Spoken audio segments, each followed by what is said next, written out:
Hello बच्चों, कैसे हो? मैं हूं सितांशु और हम कर रहे हैं chapter 2 fractions and decimals exercise 2.2। बेटा, जैसे कि हम हमेशा करते हैं, सबसे पहले क्वेश्चन पढ़ते हैं। तो हम सबसे पहले आज का क्वेश्चन पढ़ेंगे, ठीक है। क्वेश्चन नंबर 4 है क्या? क्वेश्चन नंबर 2 और 3 हम प्रीवियस वीडियो में कर चुके हैं। आज क्वेश्चन 4 हम करेंगे। क्वेश्चन 4 है क्या? विच इज ग्रेटर, मतलब कौन सी वैल्यू ग्रेटर है। तो क्वेश्चन फर्स्ट देख लेते हैं। 4 का फर्स्ट है। क्वेश्चन क्या है आपके पास? 2/7 ऑफ 3/4 और 3/5 ऑफ 5/8 आपके पास क्वेश्चन गिवन है। क्वेश्चन में कहा गया है कि विच इज ग्रेटर। हम कर रहे हैं chapter 2 fractions and decimal exercise 2.2 question number 4 में कहा गया है विच वैल्यू इज ग्रेटर। हमें बताना है कि क्या ये वैल्यू ग्रेटर है या फिर ये वैल्यू ग्रेटर है। ठीक है बेटा, हम कैसे बताएंगे? दोनों को सॉल्व करके। मैंने आपको बताया था प्रीवियस वीडियो में कि अगर कहीं पर ऑफ लिखा हो तो इसका मतलब होता है मल्टीप्लाई। तो हम ऑफ की जगह पे क्या लिखेंगे? मल्टीप्लाई। तो 2/7 मल्टीप्लाई 3/4, ठीक है। और की जगह पे बॉक्स लगा देंगे क्योंकि हमें बताना है विच वैल्यू इज ग्रेटर, ये वाली या ये वाली। तो 3/5 इंटू 5/8। अब इसे सॉल्व कर देंगे। कैसे? इसमें हम चेक करेंगे अगर हमारी अपॉन में डिवीजन कट जाता है या क्रॉस में कट जाता है तो उसे काट देंगे बिना मल्टीप्लाई करे, ठीक है। इससे आपकी वैल्यू इजी हो जाती है। तो कोई कट रहा है 2 और 7 में? नहीं। 3 और 4 में? नहीं। बट 2 और 4 कट रहा है। 2 1 जा 2, 2 2 जा 4। अब 1 3 जा 3, 7 2 जा 14, ठीक है। अब 1 की मल्टीप्लाई मैंने 3 के साथ करी, न्यूमरेटर की मल्टीप्लाई न्यूमरेटर के साथ, डिनोमिनेटर की मल्टीप्लाई डिनोमिनेटर के साथ। दोबारा बॉक्स, क्योंकि हमें यह बताना है कौन सी वैल्यू ग्रेटर है। 3 5 जा। अब यहां पे भी चेक कर लेते हैं कोई वैल्यू कट रही है क्या।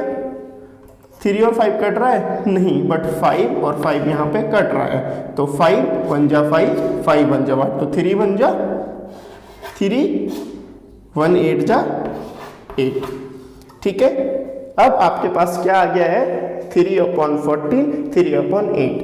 जब आपके पास बेटा डिनोमिनेटर में वैल्यू सेम नहीं होती तो आप नहीं बता सकते कि कौन सी वैल्यू इसमें ग्रेटर है या कौन सी वैल्यू इसमें स्मॉलर है। बट आप देख सकते हैं यहाँ पे आपके पास न्यूमरेटर क्या है? सेम है। अगर आपके न्यूमरेटर सेम हो तो हमेशा ध्यान रखना कि जो डिनोमिनेटर में छोटी वैल्यू होगी वही ग्रेटर होगी, ठीक है। आपके पास 2 तरीके हैं फ्रैक्शन की वैल्यू को आइडेंटिफाई करने का कि कौन सी वैल्यू ग्रेटर है और कौन सी वैल्यू ग्रेटर नहीं है। मेथड नंबर 1, या तो डिनोमिनेटर सेम होनी चाहिए या तो न्यूमरेटर सेम होने चाहिए। इसमें न्यूमरेटर सेम है। अगर न्यूमरेटर सेम हो तो हमें उनके नीचे जिसका न्यूमरेटर के डिनोमिनेटर छोटा है वही वैल्यू ग्रेटर होती है। 3 के नीचे 14 है? नहीं। 3 के नीचे 18 है? यस। तो आपकी 3 की वैल्यू 8 क्या है? ग्रेटर होगी। यानी कि आपकी हम क्या कह सकते हैं? 3/5 ऑफ 5/8 इज ग्रेटर, ठीक है बच्चे। आप डायरेक्ट भी लिख सकते हो कि 3/8 is greater. Clear? Question number 2 है हमारा 4 का सेकंड। 1/2 ऑफ 6/7 और 2/3 ऑफ 3/7। इसमें हमें बताना है कि क्या ये वाली वैल्यू बड़ी है या ये वाली वैल्यू बड़ी है। तो कैसे हमने करा था? हम सबसे पहले ऑफ की जगह पे लिखते हैं मल्टीप्लाई, ठीक है। और की जगह पे लिखेंगे बॉक्स। 2/3 इंटू 3/7। अपनी काफ़ी सारी वीडियोस में मैं आपको बता रहा हूं कि हमेशा आप जो ऑफ है उसकी जगह पे मल्टीप्लाई रखेंगे, ठीक है। ये हमारा बोर्ड मास रूल भी है, बी से ब्रैकेट ओ से ऑफ, ऑफ का मतलब मल्टीप्लाई, मैथ्स में ऑफ का मतलब मल्टीप्लाई होता है, अगर दो डिजिट्स के बीच में ऑफ है it means you have to multiply. तो अब क्या करेंगे, वैसे ही या तो डिवीजन में सॉल्व करेंगे या क्रॉस में सॉल्व करेंगे। तो हमारा 2 और 6 कट रहा है, आप ध्यान से देखिए, 2 1 जा 2, 2 3 जा 6। अब यहाँ पे आप बताओ कौन सी वैल्यू कट रही है, ध्यान से देखो, 2/3 नो, 3/3 यस, 3 1 जा 3, 3 1 जा 3, मल्टीप्लाई कर देंगे, 1 3 जा 3, 1 × 7 7, बॉक्स में 2 1 जा 2, 1 × 7 7। यहाँ पे हमारे पास डिनोमिनेटर सेम है। मैंने आपको बताया था कि दो कंडीशन होती है, या तो डिनोमिनेटर सेम होना चाहिए या न्यूमरेटर सेम होना चाहिए। तो इसमें क्या सेम है, डिनोमिनेटर्स। अगर डिनोमिनेटर्स है तो बहुत इजी रहता है, न्यूमरेटर में यानी कि ऊपर जो वैल्यू बड़ी होती है वही आपकी ग्रेटर होती है। तो 7 के ऊपर 3 है और यहाँ पे 7 के ऊपर 2 है, तो यहाँ पर वैल्यू बड़ी है यानी कि ग्रेटर है, तो 7 की वैल्यू 3 इज द ग्रेटर। तो हम कह सकते हैं कि 3/7 इज ग्रेटर, या आप ये भी बोल सकते हो 1/2 ऑफ 6/7 इज ग्रेटर। ठीक है बेटा, कैसे हमने चेक करा, डिनोमिनेटर में अगर वैल्यू सेम है तो न्यूमरेटर बड़ा चेक करेंगे कि किसका न्यूमरेटर बड़ा है, जिसका न्यूमरेटर बड़ा वो वैल्यू ग्रेटर। और अगर न्यूमरेटर सेम है, जैसे कि हमारा प्रीवियस पार्ट में था, पार्ट फर्स्ट में, कि न्यूमरेटर सेम था, उसमें डिनोमिनेटर चेक करते हैं कि डिनोमिनेटर किसका छोटा है, और जिसका डिनोमिनेटर छोटा उसकी वैल्यू बड़ी, यानी कि वो वैल्यू बड़ी होती है। अच्छी तरीके से 4 का पार्ट फर्स्ट और सेकंड समझिए। अब हम चलेंगे नेक्स्ट क्वेश्चन पे, ठीक है।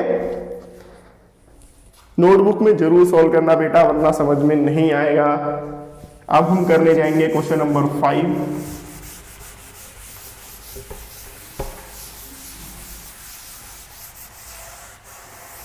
तब तक आप क्वेश्चन नंबर 5 पढ़िए बुक से। क्या है क्वेश्चन नंबर 5, ध्यान से पढ़िए।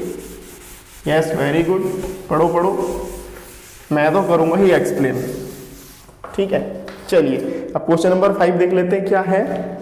क्वेश्चन नंबर 5 है हमारा, सलीली प्लांट्स 4 सैपलिंग्स इन अ रो इन हर गार्डन, यानी कि सलीली क्या करती हैं अपनी गार्डन में 4 सैपलिंग्स, सैपलिंग्स है मतलब पौधे, ठीक है।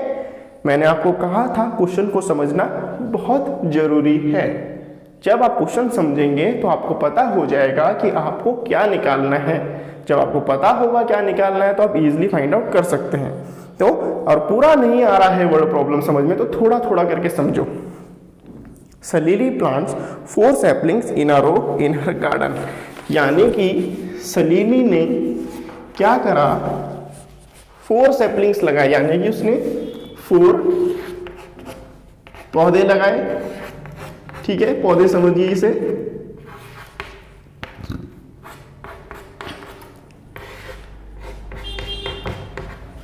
सलीली प्लांट्स 4 सैपलिंग्स इन अ रो इन हर गार्डन, उसने अपने गार्डन में 4 क्या लगाए, पौधे लगाए, क्या पे, एक रो में, यानी कि एक ही रो में, सीधा एक रो में उसने 4 पौधे लगाए। आगे पढ़ते हैं, the distance between 2 adjacent saplings is 3/4 metre, यानी कि जो 2 सैपलिंग्स हैं उनके बीच की डिस्टेंस 3/4 मीटर है, ठीक है। हर एक 2 सैपलिंग्स के बीच की डिस्टेंस कितनी है, 3/4 मीटर, 3/4 मीटर। बहुत आसान है, ध्यान से समझिएगा। सलीली ने अपने गार्डन में 4 सैपलिंग्स लगाए हैं और हर 2 सैपलिंग्स के बीच की डिस्टेंस 3/4 मीटर है। आगे क्वेश्चन देखते हैं, find the distance between the first and the last sapling. हमें क्या करना है, फर्स्ट सैपलिंग से लेके लास्ट सैपलिंग्स के बीच की डिस्टेंस निकालनी है। अब आप मुझे बताइए कि अगर हमें फर्स्ट और लास्ट सैपलिंग के बीच की डिस्टेंस निकालनी है तो हमें क्या करना होगा, जोर लगाओ थोड़ा दिमाग पे।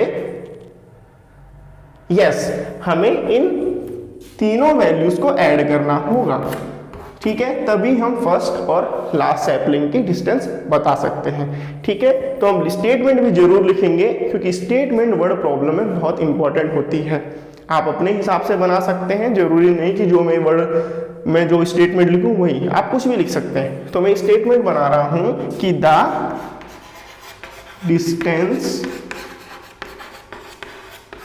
Between first and last saplings equals to, क्योंकि अब हमें सॉल्व करना है तो मैंने लिखा था distance between first and last saplings, कि पहले और आखिरी के बीच के जो डिस्टेंस है वो कितनी होगी, तीनों को ऐड कर देंगे 3/4 मीटर प्लस 3/4 मीटर 3/4 मीटर, ठीक है। अब इसमें बहुत इंपॉर्टेंट पार्ट कि अगर आपके पास फ्रैक्शन में वैल्यू है और उसे ऐड करना है तो आपको डिनोमिनेटर चेक करना होगा। चेक करिए, सभी के नीचे 4 है, मींस सभी का डिनोमिनेटर सेम है।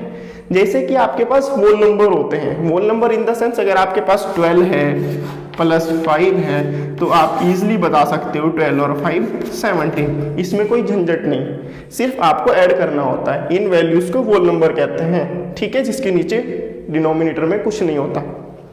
बट अगर आपके पास फ्रैक्शंस में वैल्यू आ जाए और उसको करना हो ऐड, तो कैसे करोगे, डिनोमिनेटर चेक करोगे, सभी के डिनोमिनेटर सेम है या नहीं है।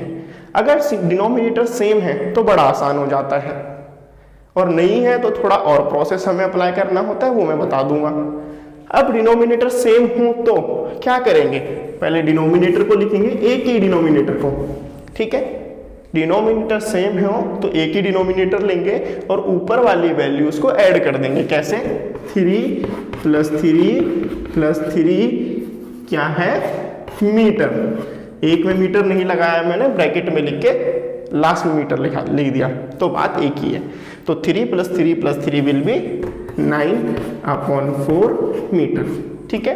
अगर डिनोमिनेटर सेम हो तो आप डिनोमिनेटर को लिखेंगे और ऊपर न्यूमरेटर को ऐड कर देंगे, सभी न्यूमरेटर्स को।